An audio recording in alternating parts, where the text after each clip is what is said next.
In this video, I'm going to discuss two influential Dutch artists, Judith Leister and Rembrandt van Rijn's self-portraits. As well as being part of the Baroque time period, both of these paintings were created during the Dutch Golden Age. These artworks majorly contrasted Italian Baroque pieces because they focused on landscapes, portraits of members of the bourgeoisie, and still lifes. Since more of the population in Holland were able to commission and collect art, these pieces aligned well with their Calvinist ideologies, which were less opulent than Italian Baroque. This time period consisted of a new market which was able to favor art and give artists more of an opportunity to create and nurture their skills. Now, these two self-portraits have quite a different tone. Rembrandt van Rijn's self-portraits with two circles gives an air of self-assurance and peace. In his hands are his paintbrushes, palette, and maul stick, and his attire is very simple and realistic as to how he'd be dressed while creating a painting. This self-portrait is one of very many that he created throughout his career, each marking a different place in the maturation and sophistication of his artwork.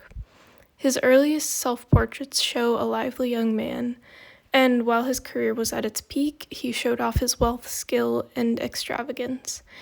His portrait with two circles shows him as an old man who has successfully grown and become an exemplary artist. He has nothing to prove, and he is content with his art. On the other hand, Judith Leister's self-portrait radiates confidence, boldness, and an enthusiasm that builds energy in this piece. She paints herself in an art studio, glancing momentarily from crafting another painting, and looks at the viewer with a pleased expression. She knows she will stand out in exactly the way she chooses to. In her hands, she holds a bundle of paintbrushes, a small cloth, and a paint palette. Her dress elegant, her cheeks flushed, and her skill evident. This piece proved Leister's capabilities as a young female artist at a time when that wasn't very common. As opposed to Rembrandt's piece, Judith Leister worked to show her skill on many levels, placing the same importance on each part of the painting, using lively, bright colors and precise brushwork.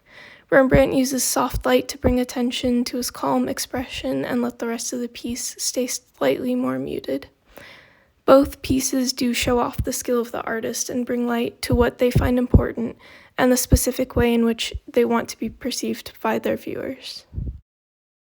For my own piece, I embraced Rembrandt's use of shadow to emphasize my face, and I followed Leister's lead while painting my outfit and jewelry in a more extravagant fashion than I would on a regular day. I did this to showcase my taste in clothes and jewelry and add slightly more depth to my painting.